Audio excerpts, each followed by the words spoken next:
ज्ञान मंत्रा home remedies में आप सभी लोगों का स्वागत है।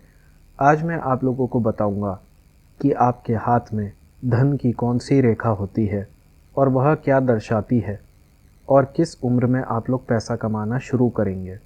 हमारे जीवन में हस्त रेखा का बहुत ज़्यादा महत्व होता है।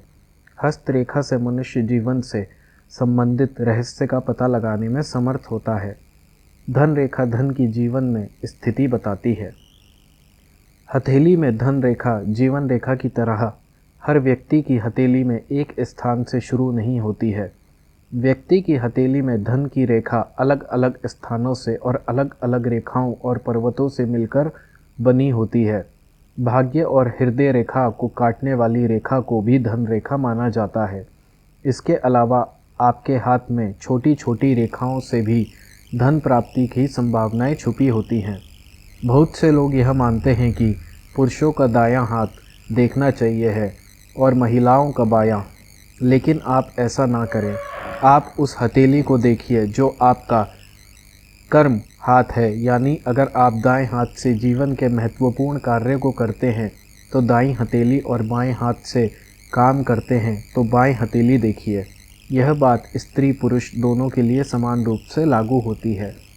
अगर आपकी हथेली में जीवन रेखा, भाग्य रेखा और मस्तिष्क रेखा से मिलकर एम आकृति बना रही हो तो यह संकेत है कि आप 35 से 55 साल के बीच में खूब धन कमाएंगे।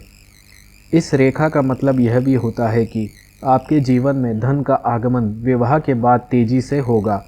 विवाह के बाद ही आप नौकरी या व्यवसाय में उन्नति की ओर बढ़ना शुरू करेंगे। अंगूठे के पास से निकलकर रेखा बुद्ध पर्वत यानी छोटी उंगली की जड़ तक पहुँचे तो इसका मतलब होता है कि आप अपने परिवार के सदस्यों की पैतृक संपत्ति किसी स्त्री के सहयोग से प्राप्त कर सकते हैं। इसका अर्थ यह है कि आप 20 से 25 वर्ष की उम्र में अमीर बन सकते हैं। आपकी हथेली में भाग्य रेखा से निकलकर एक रेखा सूर्य पर्वत पर पहुँचे तो आप आर्थिक मामलों में भाग्यशाली होंगे और आपको सामाजिक क्षेत्र में प्रतिष्ठा भी प्राप्त होगी। अभी के लिए बस इतना ही। अगर आप और ज़्यादा जानकारी चाहते हैं तो हमारा चैनल ज्ञान मंत्रा होम रेमेडी सब्सक्राइब कीजिए। धन्यवाद।